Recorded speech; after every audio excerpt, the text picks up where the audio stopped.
स्वामी का स्तुति करते हुए शंभु स्त्रोत में चौथा श्लोक लिखकर में समझा रहे हैं। इदानी भगवतो वचन प्रतिग्राही शिष्य दर्शन आहा।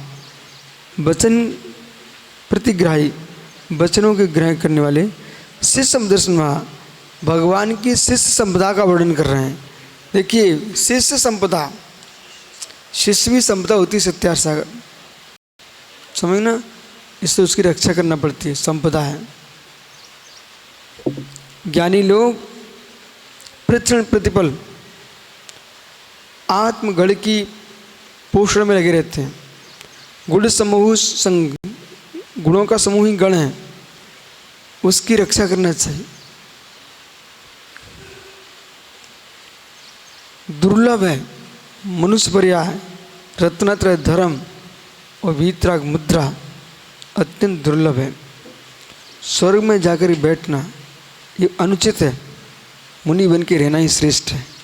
जब जाएंगे तो पहुंच जाएंगे, जाना ही पड़ेगा, लेकिन स्वर्ग जाने की कामना नहीं करना चाहिए।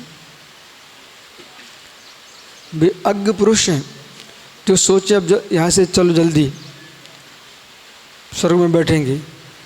तुमको क्या रत्नत्रय धर्म शत्रु लग रहा है? वीतराग धर्म का पालन करो, रत्नात्रय का आनंद लूटो। स्वर्गों में असंयम के साथ रहना पड़ता है, और कहीं नीचे चले गए निम्न देश जाति देवों में तो देवियों के साथ वही दशा होगी जो यहाँ सबकी मनुष्यों की होती है। इसलिए भवनत्रय वाली काय प्रविचार आयसानाथ, ईशान पर्यंत काय प्रविचार होता है, इसलिए कोई सार नहीं निकलता है। स्वर्ग जाओ तो लोकांतिक बनो, उपरम जाति के देव बनो। अब 16 स्वर्ग के 8वें स्वर्ग के ऊपर तो जा ही नहीं सकते हो। इस प्रकार समझना। तो शिष्य संपदा है, भगवान की शिष्य संपदा का वर्णन कर रहे हैं यहाँ पर। ये शिष्यमंता जिन शिशिरांश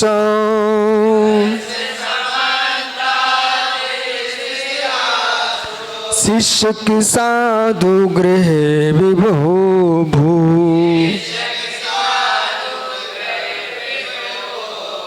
तीर्थिम पीसो जनन समुद्रा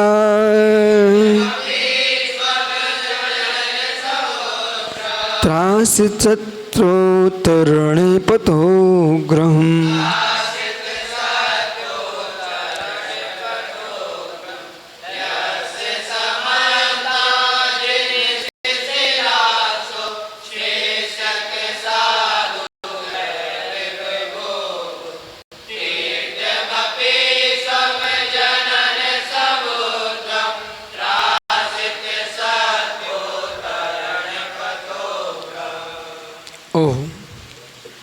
यस्य समन्ता, जैसे चंद्रमा है,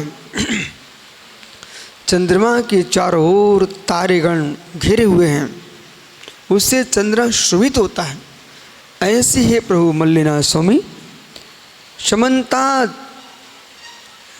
आपके चारों ओर जिन श्रांसों जो निर्गंत मुनियों के शिष्य रूपी संपदा से चारों संग जैसे तारेगण घेरे रहते हैं, उनकी किरणों से घिरा रहता है चंद्रमा, ऐसे आप शिष्य संपदा से घिरे हुए, जिनकी जो किरणें हैं, जिन्हें शिश्रांशु है, जिन चंद्र शिष्यक साधु गण, शिष्यक साधु शिष्य और साधु गणों के ताराओं से आप विभोभूत उस संपदा से युक्त हैं।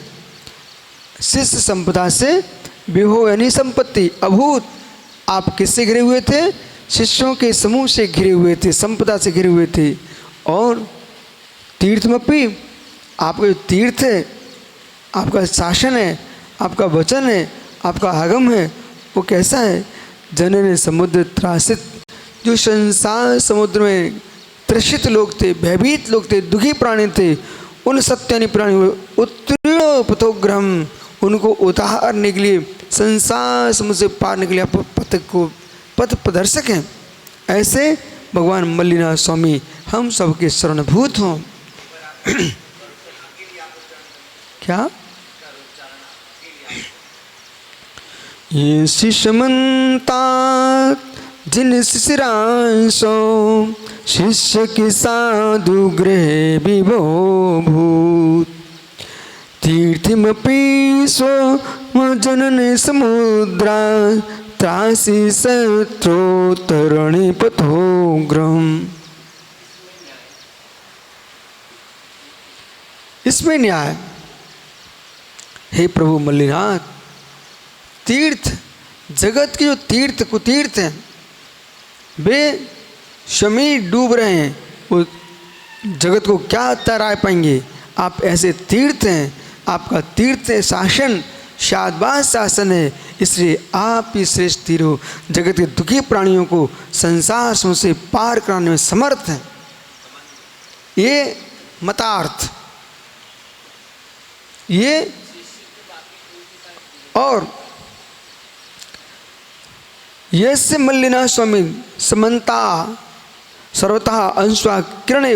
जो मल्लिना स्वामी है वे किरणों के समान है। उपमा अलंकार। अंश वो हो वचन विशेषा, जो उनके वचन हैं वो अंशु यानी किरण के समान वस्तु स्वरूप प्रकाश का। यह न्याय। आपके जो वचन हैं कैसे वस्तु स्वरूप का व्याख्यान करने वाले हैं।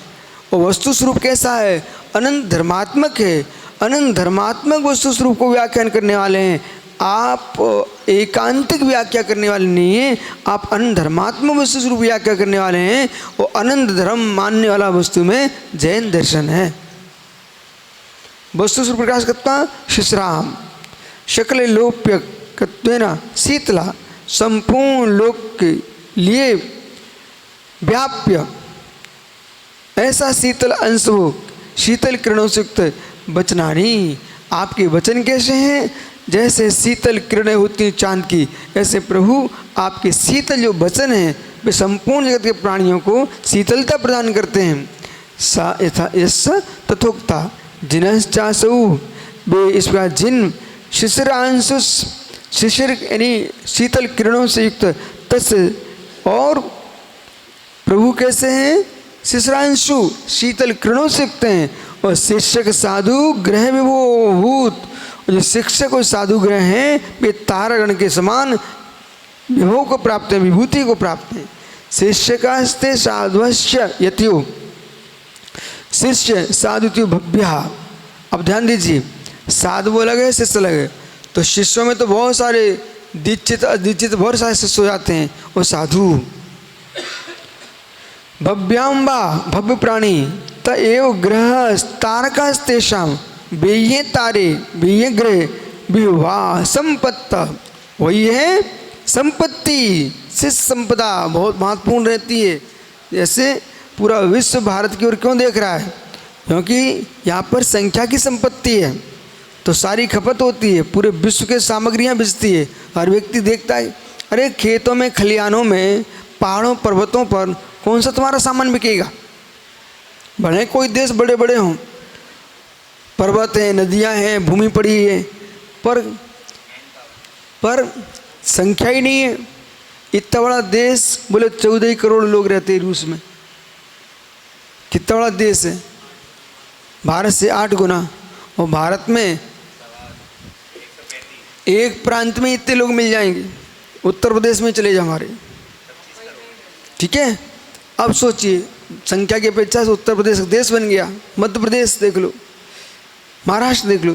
तो कहने का मतलब है, इसे भी बोलने वाले एक पर है, किस दृष्टि से कथन कर रहा है, कितना महत्व दे सकता है।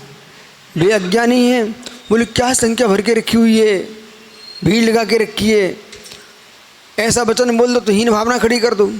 ओ धन्य भारत भूमि, जहाँ पर कितने अच्छे लोग हैं, इतने लोग जी रहे हैं एक साथ मिल करके, समझे ना। और सब शांति से जी रहे हैं, एक भी भूखा नहीं है, सबके पेट भरा रहे हैं। यहाँ पर संख्या संपत्ति है, संख्या संपत्ति है, संख्या संपत्ति है। शिष्य संपदा इससे संपत्ति है, श्रुत संपत्ति। तो श्रुत संपत्ति तुम लिख लोगे, कोई भी देश है कितनी सामग्री बना लें, उसका प्रयोग करने वाले नहीं है तो तुम्हारी सामग्री क्या विशेषता? यदि सुर संपत्ति तुमने बना के रख ली है, शिष्य संपत्ति नहीं है, उस सुर संपत्ति का प्रयोग क्या होगा? कितने आचार्य मुनि अध्ययन ज्ञानी बन के उनके ज्ञान का प्रयोग ही नहीं हुआ, जैसा पढ़ा वैसे ही समाप्त हो गया। बोले क्यों? क्योंकि शिष्य संपत्ति नहीं थी उनके पास। श्रुत संपत्ति भी हो, शिष्य संपत्ति हो, उससे शासन चलता है विशाल। समझ में आ रहा है? इसलिए शिष्य संपत्ति कितनी सुंदर बात है। अभूत संजाता प्राप्त हुई, और न केवल तद्विवाह, इतना ही नहीं, एवं भूत किंतु तीर्थमपि श्रुतमपि भूत, आपका श्रुत भी हुआ, आपका श्रुत भी हुआ। कथम भूता स्वात्मीयम पुनरपि स्वात्मा, कथम भूत्या जनन इत्यादि, जननम जन्म संसार तदेव समुद्रो, संसार ये समुद्र दुपारवात्वाद, जिसका पार होना बहुत दुष्कर था, तेन त्रस्तम, उससे भयभीत लोग, नीतास्ते ते संत्वाश्च, ऐसे प्राणी के लिए तेषाम उत्तरण पथा, उसको उत्तीर्ण करने के लिए आप मार्ग दिखाने वाले हो। अतएव सकल तीर्थ अग्रह, आप हे नाथ संपूर्ण तीर्थों में अग्रणी हो, प्रधानम तत्, प्रधान हुए हैं, इसलिए जितने तीर्थ जगत में हैं उन सारे तीर्थों में आप क्या हो? अग्रणी हो।